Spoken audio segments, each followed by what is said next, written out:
Pukul 16 waktu Indonesia Barat. Informasi aktual dari wilayah Belaja Sumba, Bengkulu, Lampung, Jambi, Sungai Liat, dan Palembang. Kami rangkum dalam Warta Belaja Sumba.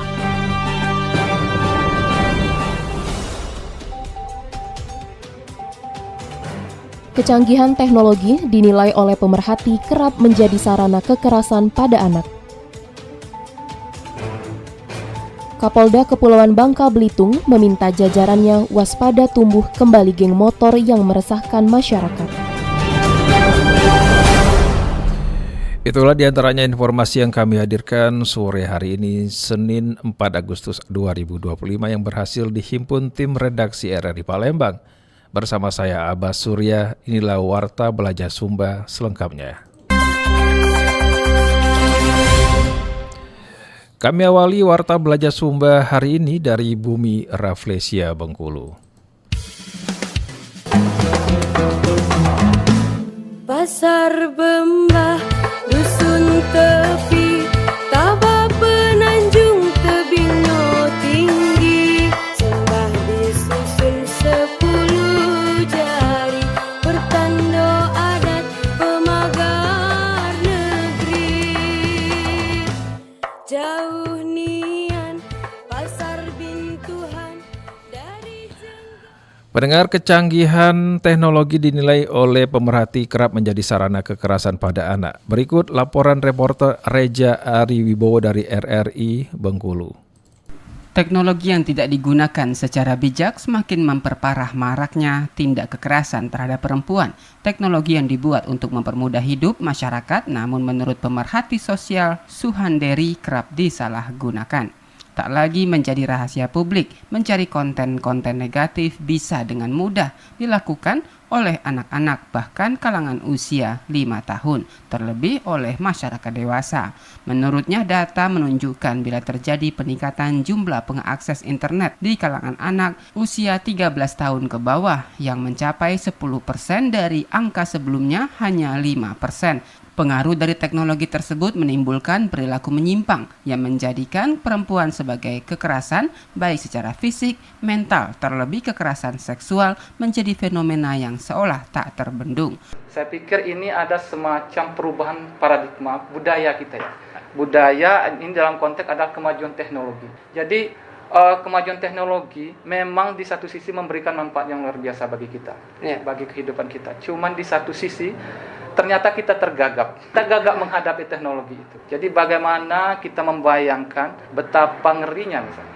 Anak-anak umur SD di pelosok-pelosok dusun itu sudah bisa membuka website atau situs-situs yang sebenarnya tidak berhak mereka. Menurut Suhanderi, dalam kajian agama ataupun hukum, laki-laki dan perempuan berkedudukan sama. Namun kenyataan di lapangan, perlakuan terhadap perempuan kerap berbeda.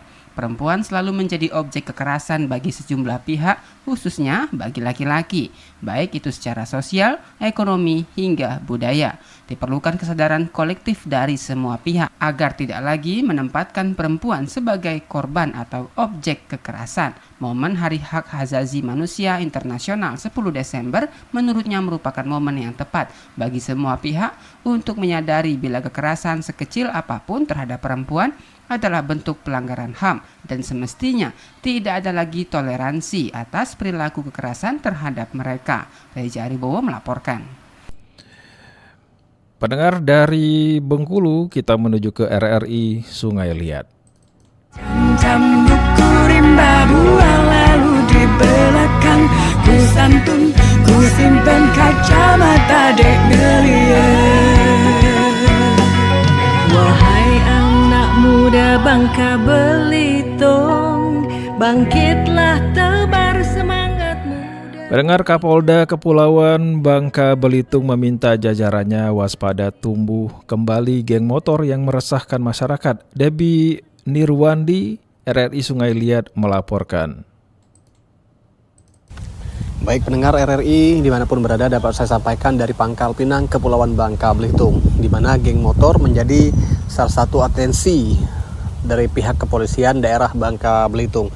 Untuk itu pendengar, Kapolda Bangka Belitung Irjen Pol Hendro Pandowo meminta jajarannya untuk memberantas geng motor, terutama agar tidak ada munculnya kembali geng motor di wilayah hukum Bangka Belitung.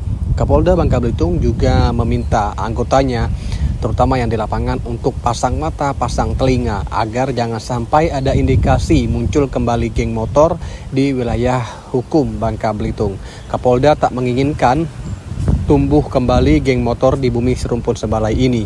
Jika sudah ada, Hendro meminta untuk melakukan langkah-langkah identifikasi, yakni seperti memanggil orang tua, memanggil sekolah, membuat pernyataan agar jangan sampai muncul kembali geng motor tersebut. Menurut Kapolda Bangka Belitung, pendengar, Polda Bangka Belitung paling bertanggung jawab jika munculnya kembali geng motor di wilayah ini.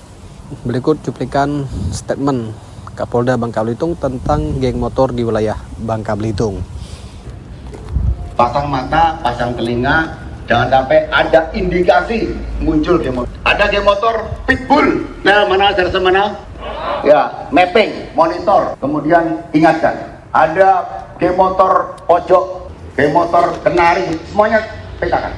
Jangan biarkan mereka tumbuh. Kalau sudah ada, lakukan langkah-langkah identifikasi. Panggil orang tuanya, panggil sekolahnya, buat pernyataan. Jangan dibiarkan geng motor tumbuh di Bangka Pinang.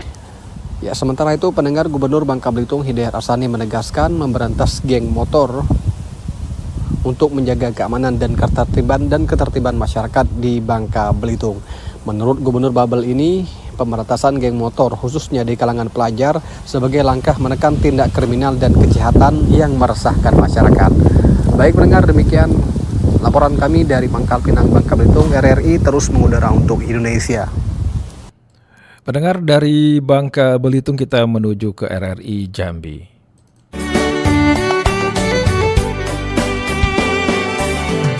Dari ujung Jambung sampai Durian Takuk Raja, dari Sialang Belantak Besi. Berikut sejumlah tanggapan masyarakat terkait upaya bersama memberantas aksi premanisme seperti pemalakan yang dirangkum reporter Rizky Amalia dari RRI Jambi. Baik, perkenalkan nama saya Ivan Aprensi Temorang. Jadi menurut saya pungutan liar, pemalakan dan premanisme ini merupakan tantangan yang serius, Kak, yang mengganggu ketertiban, kesejahteraan serta rasa aman dalam kehidupan bermasyarakat. Jadi ketiga praktik ini tidak hanya menimbulkan materi, tetapi juga rusak kepercayaan antara warga serta menimbulkan kecemasan dalam aktivitas sehari-hari, Kak. Maka dari itu penting nih bagi kita untuk memahami akar permasalahan dan bersatu untuk melakukan pencegahan secara komprehensif. Secara keseluruhan mengatasi pemalakan itu kan memang memerlukan kerjasama antara masyarakat, terus aparat dan pemerintah, serta bisa menjalankan pendekatan yang komprehensif supaya kota kita ini bisa jadi aman dan nyaman gitu. Nama saya Riaga Dwi Surya Tarigan. Jadi tanggapan saya terkait aksi pencegahan terhadap premanisme ini, saya menyambut dengan sangat baik karena seperti yang kita tahu kan, pungli dan premanisme atau pemalakan masih lumayan marak di sekitar kita. Tindakan itu pun juga termasuk sudah jelas tindakan yang merugikan masyarakat dan membuat rasa yang tidak aman. Aksi pemalakan di Provinsi Jambi seperti di daerah lain merupakan tindakan kriminal yang meresahkan masyarakat.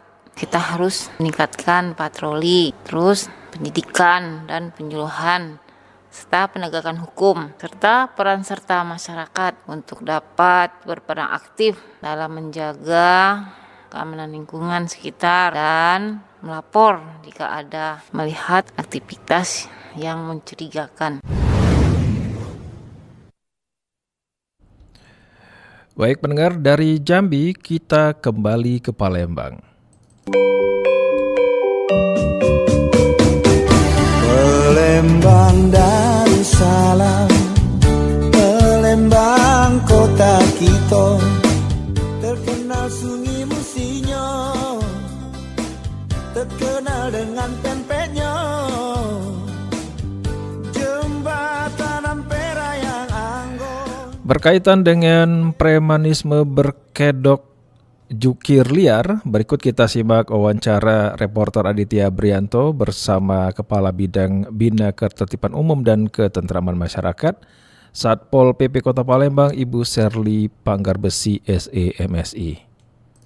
Pendengar, berkaitan dengan pemalakan yang kembali terjadi di kawasan BKB atau Benteng Kota Besar. Saat ini kami telah bersama Ibu Sherly Panggarbesi, SEMSI selaku Kepala Bidang Bina Ketertiban Umum dan Ketentraman Masyarakat Satpol PP Kota Palembang. Bu Sherly, mungkin bisa diceritakan ini berulah lagi ini berkaitan dengan pemalakan liar ini di kawasan BKB yang berkedok dengan parkir ini, Bu Sherly. Mungkin bisa dijelaskan, Bu Sherly? Iya, sebenarnya sering dilakukan ya penertiban baik oleh Dinas Perhubungan Kota Palembang maupun gabungan. Namun memang karena titiknya itu banyak, ketika penertiban di titik A, titik B, dan titik C itu tidak terpantau. Kemudian ketika mobiler di titik B, A dan C-nya tidak terpantau. Jadi memang karena sudah terlalu banyak titik-titik parkir liar sehingga penertibannya juga mengalami beberapa kendala dari segi penertiban dan penindakan. Untuk penindakan sendiri dalam memberikan efek jera, memang perlu ada tindakan tegas. Namun tindakan tegas ini juga harus ada dasar hukumnya. Sehingga memang perlu ada perda dan turunannya yang mengatur khusus masalah sanksi ini. Jadi sehingga pihak PPNS, penyidik PNS maupun pihak-pihak APH itu dapat dengan mudah mengkategorikan sanksi seperti apa yang dapat diterapkan kepada para pelanggar ini. Nah, kalau penindakan sendiri sejauh ini kendala apa, Bu, yang kita temui atau kita hadapin? Kendalanya memang jarak ya, di beberapa titik ini kan tidak berdekatan, sehingga pembagian lokasi penertibannya ini kan terbatas dengan jumlah personil yang ada. Itu. Bu Sherly, kalau kita melihat premanisme yang berkedok parkir ini sendiri, tentunya ada perlawanan-perlawanan yang mereka lakukan. Ini seperti apa nih, Bu? Iya, karena kan kita Satpol PP ya, urusan penyelenggaraan ketertiban umum dan ketentraman masyarakat. Ketika kita langsung bersentuhan dengan jukir-jukir liar ini, mereka seperti tidak terlalu mengindahkan. Mereka memahami bahwa urusan jukir liar ini menjadi kewenangan daripada Dinas Perhubungan. Kalau tidak bersama dengan pihak dari Dinas Perhubungan, kita juga kayak disepelekan. Nah, Ibu, kalau untuk tempat-tempat yang menjadi titik premanisme berkedok parkir ini mengambil keuntungan ini, apakah perlu kita juga bekerja sama nih, melakukan upaya kerjasama? Ya, memang perlu ada juga proaktif tempat-tempat usaha yang kawasannya itu dijadikan objek atau lahan-lahan untuk jukir-jukir liar ini. Energi ya, bukan komunikasi seperti apa. Jadi dari misalnya mal-mal atau pihak rumah sakit itu juga melakukan komunikasi dengan Dinas Perhubungan Kota maupun Satpol PP sehingga dapat melakukan penindakan atau penertiban itu secara bersama. Baik, terima kasih Ibu Sherly Panggarbesi, SEMSI selaku Kepala Bidang Bina Ketertiban Umum dan Ketentraman Masyarakat Satpol PP Kota Palembang sudah bergabung bersama RRI. Pendengar, dari Palembang kita menuju ke RRI Bintuhan. Andai painilah dikenal kau kayangan budaya dengan semboyan terkenal seasa sehijau entah itu jemanjak mana. Purna Paskibra Kaur diharapkan mampu melatih para capas yang akan bertugas pada upacara bendera di peringatan Hari Ulang Tahun ke-80 Kemerdekaan Indonesia. Rohil Minalta melaporkan dari RRI Bintuhan. Kemerdekaan Indonesia ke-80 sebentar lagi akan tiba. Calon pasukan pengibar bendera atau Paskibra Kaur terus tekun berlatih demi kesuksesan acara tersebut. Para capas yang dilatih oleh Purna Paskibra beserta unsur dari TNI dan Polri senantiasa terus melatih dari berbagai hal, terutama dari segi baris per baris. PLH Kepala Badan Kesbangpol Kaur Usadi Dinata menyampaikan, kepada para pelatih Paskibrakaur, terutama untuk para Purna Paskibra yang ditunjuk sebagai pelatih pada tahun ini, hendaknya bisa membimbing dan mengajarkan para capas ini dengan sebaik-baiknya. Ilmu dan pengalaman yang sudah didapatkan dari tahun-tahun sebelumnya hendaknya diaplikasikan kepada generasi saat ini supaya pelaksanaan pengibaran bendera pada HUT ke-80 kemerdekaan Indonesia bisa sukses dilaksanakan. Harapannya pada peserta yang terutama ya, PPI, Purna Paskibraka Indonesia, harapan untuk dapat artinya ilmu atau pengalaman serta pendidikan yang telah didapat selama ini artinya dapat direalisasi. Para capas kurang lebih seminggu sebelum pelaksanaan HUT RI pada 17 Agustus sudah mulai masuk ke asrama untuk karantina supaya latihan bisa lebih intens setiap harinya, mulai dari pagi hingga sore hari. Untuk saat ini kondisi kesehatan para capas dalam kondisi prima yang setiap hari Minggu terus berlatih yang dipusatkan di lapangan Merdeka Bintuhan. Demikian Rohiminata, RRI Bintuh melaporkan. Anda masih mendengarkan Warta Belajar Sumba melalui Pro 1 RRI.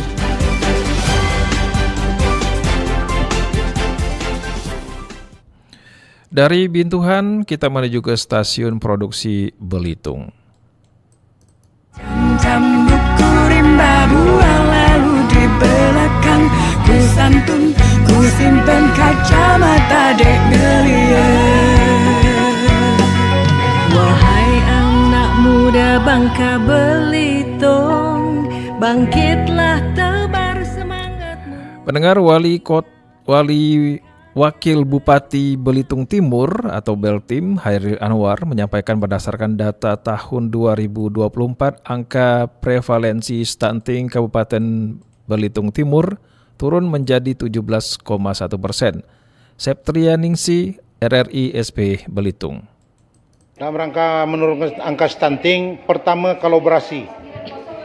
Jadi OPD yang terkait dalam... Wakil Bupati Belitung Timur Hairil Anwar menyampaikan berdasarkan data tahun 2024 angka prevalensi stunting Kabupaten Belitung Timur turun menjadi 17,1% dan berada di titik terendah di antara 7 kabupaten kota seprovinsi Bangka Belitung. Katakan bahwa persoalan stunting tidak cukup ditangani hanya dari sisi anggaran, tapi perlu komitmen kuat dan juga kolaborasi nyata dari seluruh pemangku kepentingan. Menurutnya, peran keluarga pun sangat krusial, di mana stunting tidak hanya menyerang keluarga dengan kondisi ekonomi lemah, tetapi juga bisa terjadi di kalangan keluarga menengah ke atas akibat pola asuh yang keliru.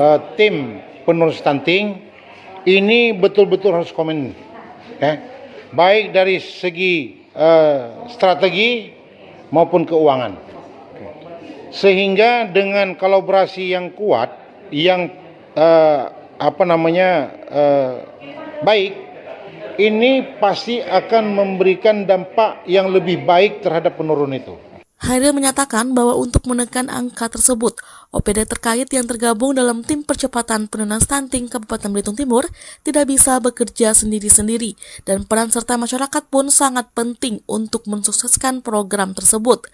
Dari Manggar, Belitung Timur, Septrianingsi, RRI terus mengudara untuk Indonesia. Dari Belitung, kita menuju ke stasiun produksi Waikanan.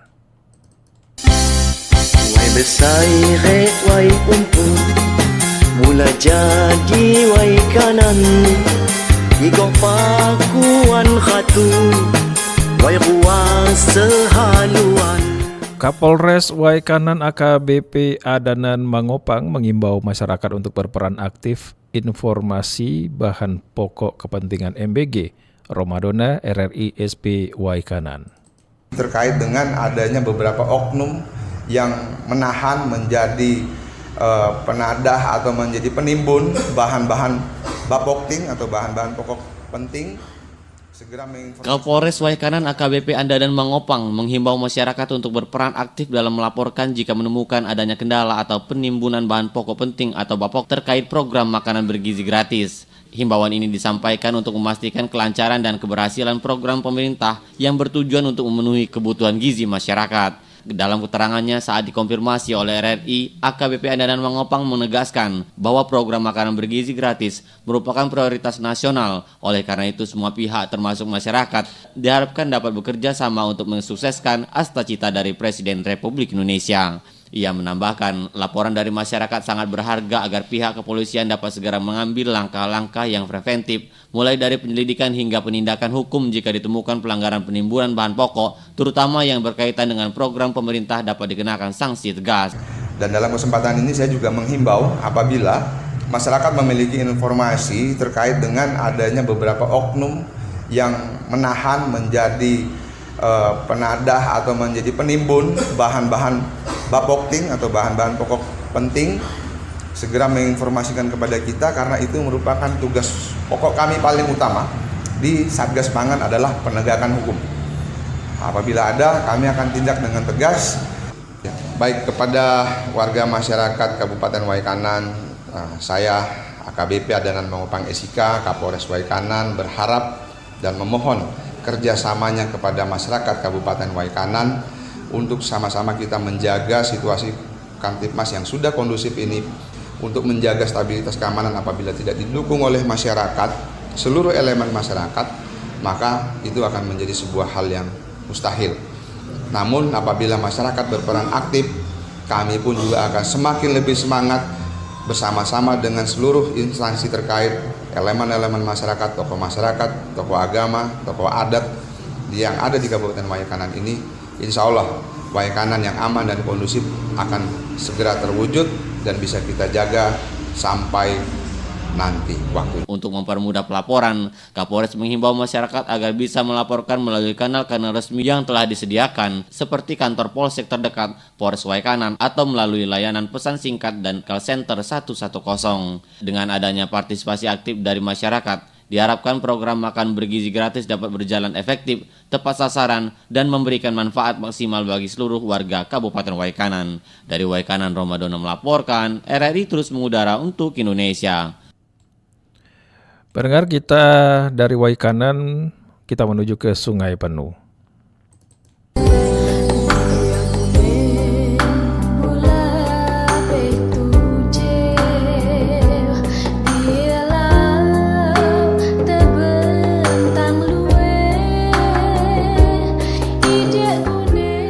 Kemarau basah melanda wilayah Kabupaten Kerinci dan Kota Sungai Penuh sehingga berpotensi terjadinya hujan ringan dan sedang.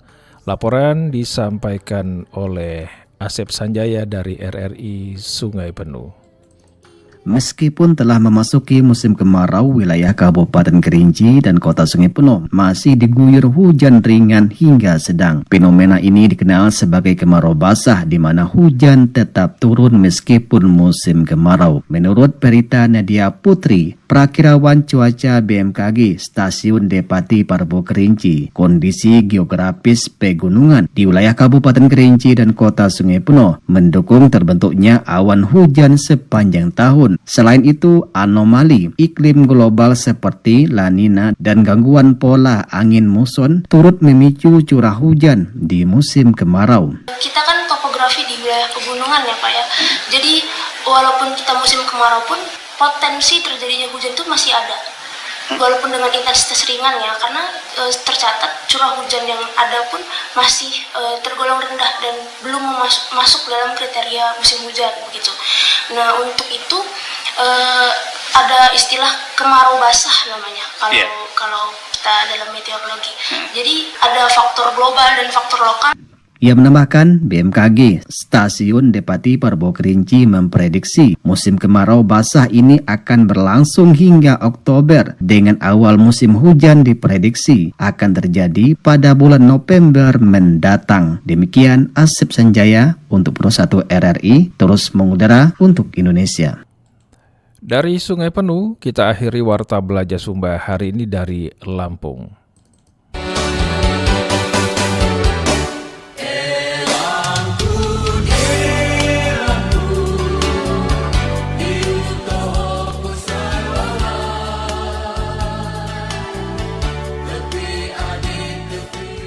Dalam upaya memperkuat peran notaris dalam pencegahan tindak pidana pencucian uang atau TPPU, Kantor Wilayah Kementerian Hukum Lampung terus melakukan pembinaan dan pengembangan kompetensi bagi para notaris di wilayah ini.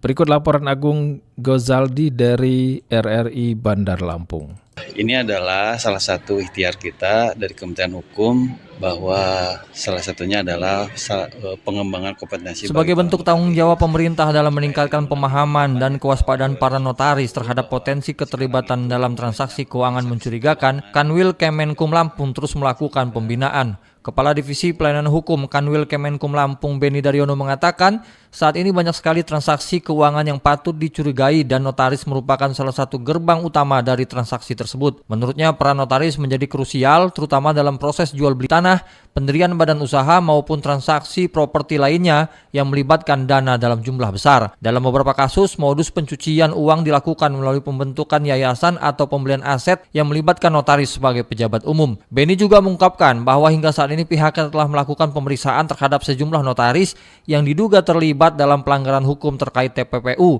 Namun ia menjelaskan sebagian besar kasus yang ditangani masih tergolong ringan dan berkaitan dengan persoalan administrasi pertanahan.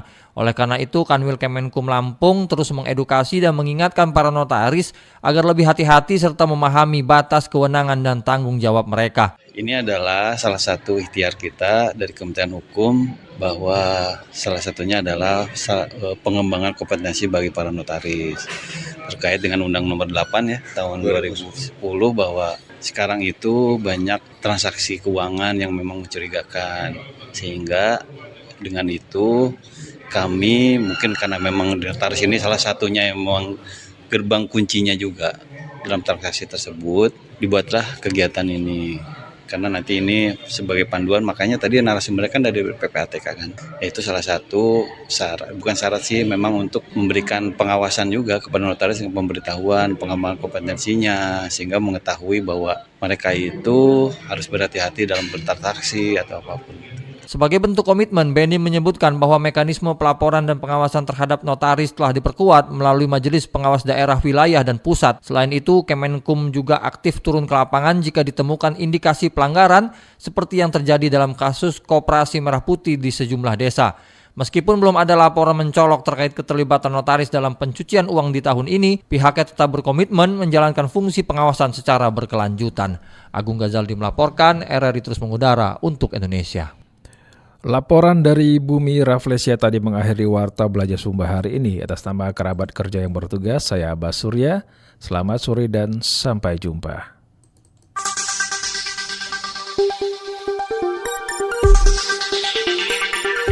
Baru saja Anda ikuti rangkuman informasi aktual Warta Belajar Sumba. Selamat sore, sampai jumpa.